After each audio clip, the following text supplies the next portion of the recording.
Friday, November 14, 2025, continuing with this discussion on these vintage helicopters that I decided to bring out and show, do a show and tell on these short videos, just for the sake of interest.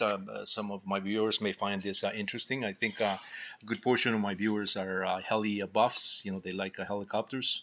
A good portion of my viewers also, just by the metrics that I've seen, through my viewership count and metrics, a good portion I think are also into my ultralights and microlights, and maybe some other people are just lurking and just kind of browsing, to see what does this guy have, what is he going to show next.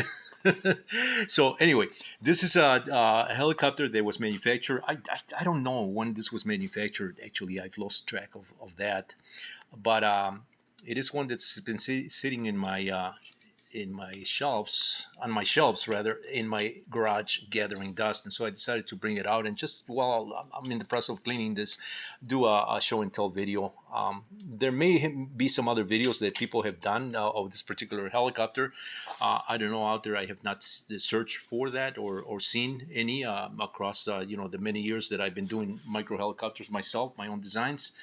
But you can see, as I'm talking about the beauty that I find these things very, very attractive, very beautiful in the sense of in the thought process that must have gone through, or that went through, in establishing, a contraption such as this. Helicopters are complex, but back in the day when we didn't have all these nice electronic devices, to stabilize the helicopters, to make it a lot easier to make it collective pitch, like these little toy helicopters that have 6-axis gyro stabilization.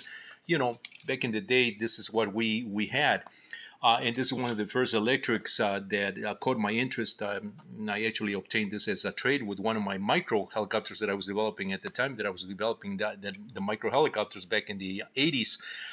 One gentleman found that I was doing that, and he approached me. He said, "Hey, Mario, I have one of these, and would you like to trade?" And I said, "Certainly.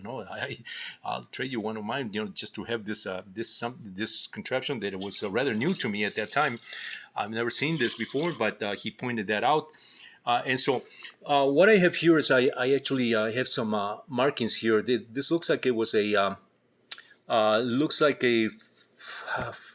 4.15 to 1 gear ratio on the main drive. After you go through this dual stage setup here, it's a 15 to 1 ratio, and of course the tail rotor, I believe, is a 4 to 1 ratio, with the main gear. But you can see how all these linkages were done, to the servos mounted here. It's